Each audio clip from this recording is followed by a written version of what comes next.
Aha! It's time for another video. Hello, everyone, and welcome back. It's me, Mr. Cardconomist, and we are going over some card news because that is my job. Normally, we talk about this in our daily live stream, but you guys really enjoyed the last time I made a video and said you should make more videos like this, so I suppose we will. So this is a really big subject. We're talking about CGC trading cards. As you guys recall, they joined the market 2 years ago. Has it been 2 years already? I'm not sure. But they announced that they were joining the card grading market about 2 years ago, and PSA was just about to start changing their rules to become like $100 per card. It was absolutely ridiculous. So CGC got into Pokemon card grading at a very good time. It was a little bit controversial. There's a lot of PSA fans who think it's the dumbest thing ever.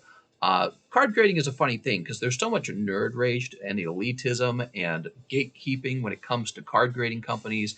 A lot of criticism as well, which I suppose is fine. But I wanted to talk about all the changes and how it's going to affect you and what you should be thinking about. It's my job to know what's going on and to think about how to move my money around. I just spent $10,000. I want to talk about what I spent it on and what I think about all these changes. So first, they show these pictures, Illustrator Pikachu, but also LeBron James. So we got two really nice looking cards. And what's going on? The first thing CGC announces is they're combining their sports card grading and their Pokemon card grading, or their TCG grading, if you want to call it that. Right? So CGC has been grading Pokemon for a while. I bet you that's the majority of their business because I don't really hear about people wanting to grade with CGC Sports or CSG Sports. I guess now you'll call it CGC Sports. But along with this change, this combination of their two grading groups, along with that change came with some other big news. So probably the biggest news is their Gem Mint 9.5s. Do I have one laying around? Their Gem Mint 9.5s. Can you see this? Do I need to bring it up to the screen? These are all going to be 10s now. Wow, that's a big change from 9.5 to 10. I've always said one of the biggest problems with CGC is that nobody really collects 9.5s. People want a 9 or they want a 10. Nobody really goes, look at my fantastic 9.5 collection. It's not a number anyone aspires to. So I've always said that CGC should do something where they make their Gem Mints 10. Who cares? Just call it Gem Mint 10, Pristine 10. That's exactly what they've done. See, I know what I'm talking about, guys. I've been saying that for years now. I know what I'm talking about. That's how we do it at Cardconomist grading. It's Gem Mint 10 and Pristine 10. All right. So I have some thoughts on that because one of the things they announced is they will retro. Here, let me turn this down a little bit. One of the things they announced. Is that good? I hope the music wasn't too loud. I just have some background music. They announced that you can retroactively take your 9.5s and mail them into CGC to have them crossed over to 10s, and they'll do this for $5 per card. That's huge. That's a big deal. That means anything that CGC had previously graded 9.5 now evolves into a 10. It's good and it's bad. So the good part of that is there's a lot of 9.5s out there that are so close to like a bad PSA 10, like a low-end PSA 10, that now you're going to be more competitive with PSA by saying, hey, we can grade bad 10s as well. You ever had a PSA 10 where it turns out there is a print line in the hollow, or there is a white dot on the corner of the back of the card, or it is fairly off-center? I've seen that tons of times. CGC has never really allowed that because they were tougher on grading. Well, they're not going to feel so tough on grading anymore. They're going to have their Gem Mint and their Pristine 10, but basically their Gem Mint, you can almost think of a Gem Mint as like a weak 10 now. Now, the downside to this change is that they've got 9.5s that really aren't Gem Mint 10s. So think of the 9.5 grade as having like good 9.5s and bad 9.5s. The bad 9.5s are basically PSA 9s that got a little upgrade to 9.5. They should never be 10s. Never. They're clearly 9s. So that's the confusing part in all this. What that means, in the future, when you see that new label, the new CGC label, CGC 10, you're going to have to investigate the card because they've graded a lot of CGC 9.5s at this point. So when you collect a CGC 10, the new 10s, the new label, you'll know if it's an old CGC 10 or a new CGC 10 because of the label, right? So when you get that new CGC 10 label, you're going to have to take a real close look at the front and back of the card and maybe even ask the seller, does this have print lines? So that's why I would say, first of all, And yeah, some of them just should not ever cross grade into 10. So CGC should say something like, we'll reevaluate your card. They should not say, we will just bump your card from a 9.5 to a 10. I would disagree with that. They should have come out and said, most 9.5s will become Gem Mint 10s. A couple will fail to become Gem Mint 10s. So I disagree with them on that particular subject.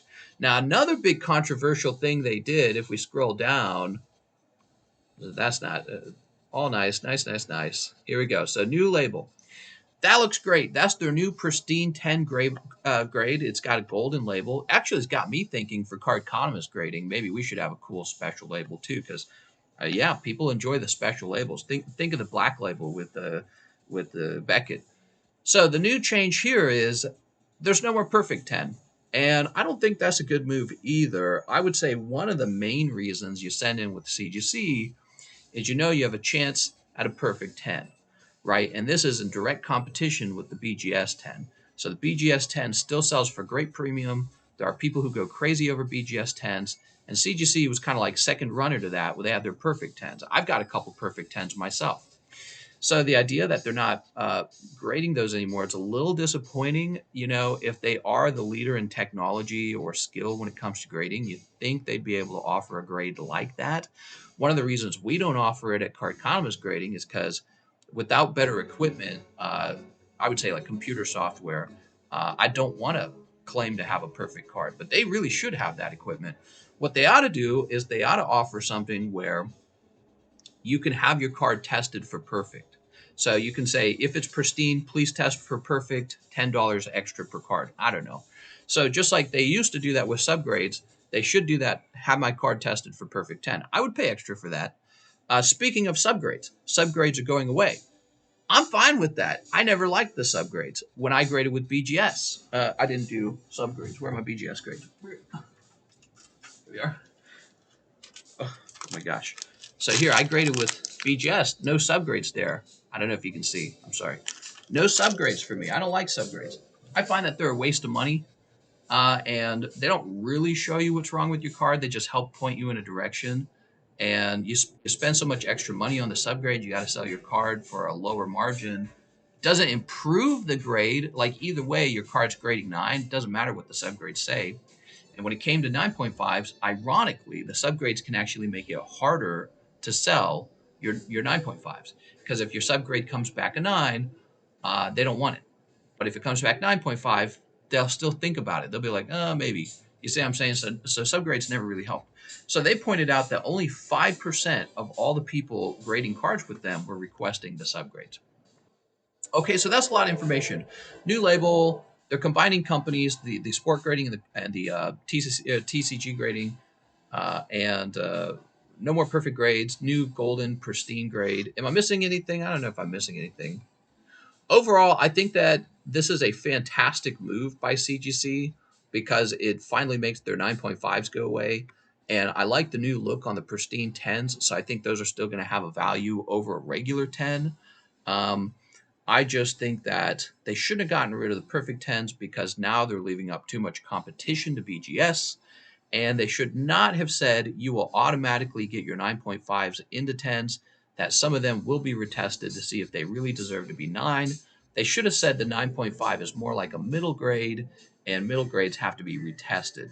So that's what I would have done because these are not all automatically 10s, but they are now. So what does that mean for you? So this is where I got into spending $10,000. So I just ran over to the market and grabbed a couple 9.5s that I thought looked pretty good. I believe amongst them was an Expedition Mew and 2 Legendary Collection Reverse Hollow Dragonites. So I got those. Those were the 3 big ones. And I grabbed a few other things. So, and I got some great 9.5s over here. And I'll be sending all these 9.5s into CGC in order to be updated into 10s when it's time for that. I'm real happy with that. Actually, there's quite a few 9.5s that I would receive where I was like, what am I going to do with this? Like, do I? So I got some really valuable old cards that were 9.5s, and I just bought them as 9.5s. So now I got to go find them. I got to go dig them up. They're all going to turn into 10. So I'm actually pretty excited for that. And originally, my plan was to cross grade them to BGS, to SGC, and to PSA, and to just keep cross grading them until they eventually flipped into the grade that I wanted. So now this will be easier. Now we don't got to send them to the other companies. We're just going to send them into CGC, and they're just going to update it from 9.5 to 10. So that's going to save me a lot of money and a lot of work, because I don't have to wonder if it's going to turn into a 10. It will turn into a 10. As a shopper, though, once again, when I go shopping for CGC 10s, I'm going to be very careful, because I don't want to buy a CGC 9.5 that's really more of a PSA 9.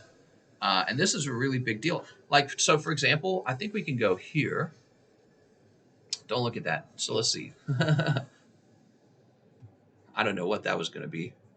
Oh, right. We were looking at taxes on that. So let's look up, let's see.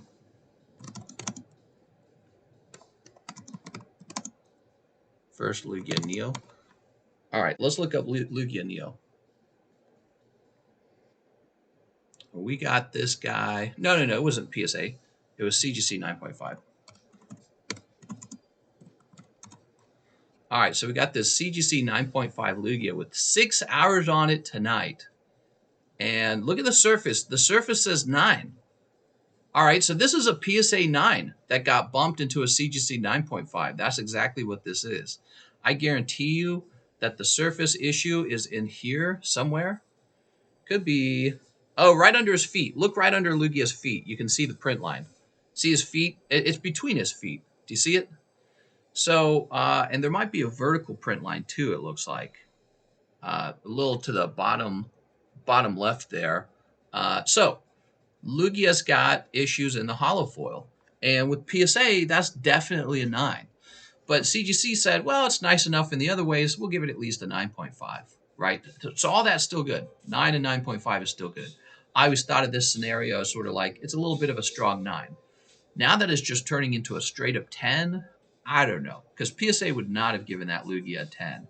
So this is a great example where I'm not sure how I feel about the immediate cross grade into 10. CGC should have taken another look at it and said, like, no, this isn't good enough for a 10. So in the end, if CGC's 10s end up being worse than PSA 10s, I don't know what'll happen. It's sort of like 10 inflation. Will PSA lower their standards to compete with CGC? I don't think they will, because CGC is not the leader here. So PSA can say, no, this is our standard and it's stricter than yours. So in the end, what could happen is CGC could find itself in a scenario where people do not value the CGC 10 as much as the PSA 10, right? In the past, it was the other way around. If you had CGC 10, it means you had the Pristine, and you valued that a lot because the Pristine was better than a PSA 10, right? It was harder to get the CGC Pristine 10. So now it's going to flip. You're going to have these weird gem mint CGC 10s that are like generally looked badly upon. Okay, so CGC, they got to be careful with that, and I think it's too late. They've already made their mind up on it. So really, it's up to me and you as shoppers to make sure that we're not getting ripped off and just buying weak 10s that really ought to be PSA 9s. And if they cross-graded to PSA, they would be PSA 9s.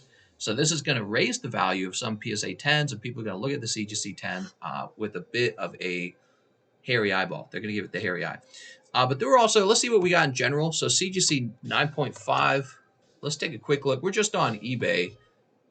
There's other websites, right? Like, what is there? PWCC. I used to shop there. I don't shop there anymore. So there's the first edition Charizard, the Kangaskhan Child Tournament. What else is interesting? Oh, this one's interesting. I actually really considered pulling a loan out for this one. But look at the corners. It actually says 9. And so it just makes me feel like this is another scenario where this is really a PSA 9 that has bumped itself up into a, there it is. Do you see it? Do you see the corner there? Kind of hard to see. Can I click on this? This is a CGC 9.5 right there. See that? There's a bad corner. Any of the other corners bad? Yeah, right there. See that? There's another bad corner.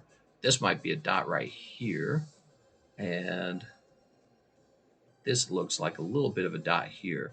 So, so with PSA, this would just be a 9.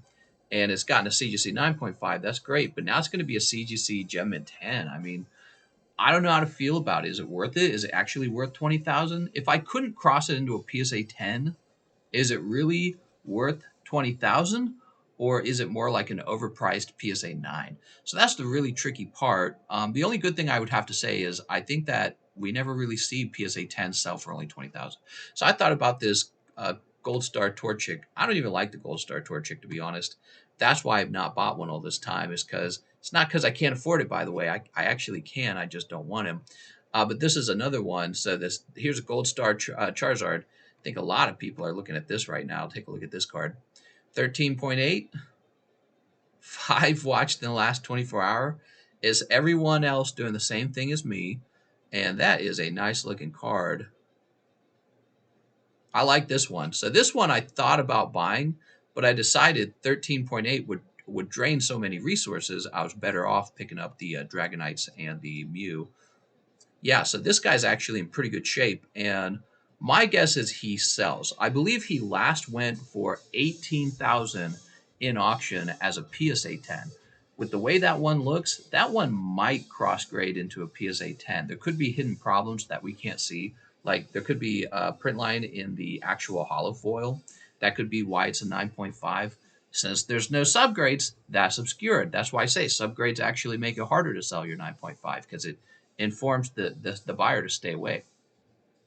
So 13.8, if you bought that, you might save $4,000 if it cross grades into CGC 10, which it will because they already have said it will.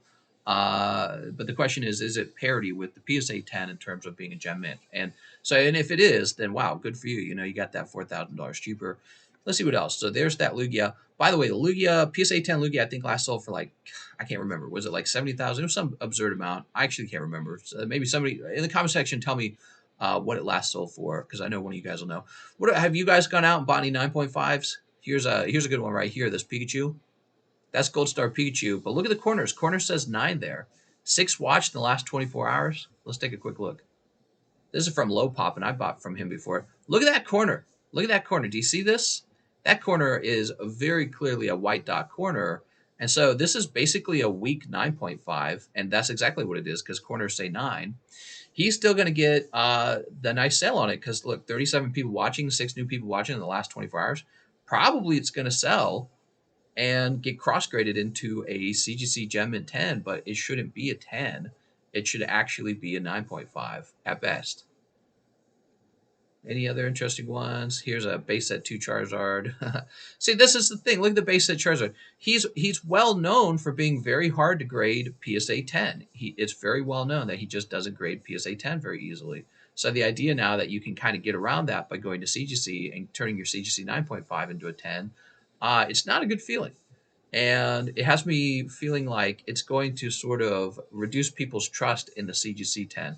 But overall, the idea is good. Getting rid of the 9.5 is good. I just think if they're going to get rid of the 9.5, they should kind of make the 10 a bit harder to accomplish than the lower end of the 9.5s, right? I know this sounds like a bunch of verbiage. And also, I was suggesting that they just don't get rid of the 9.5s.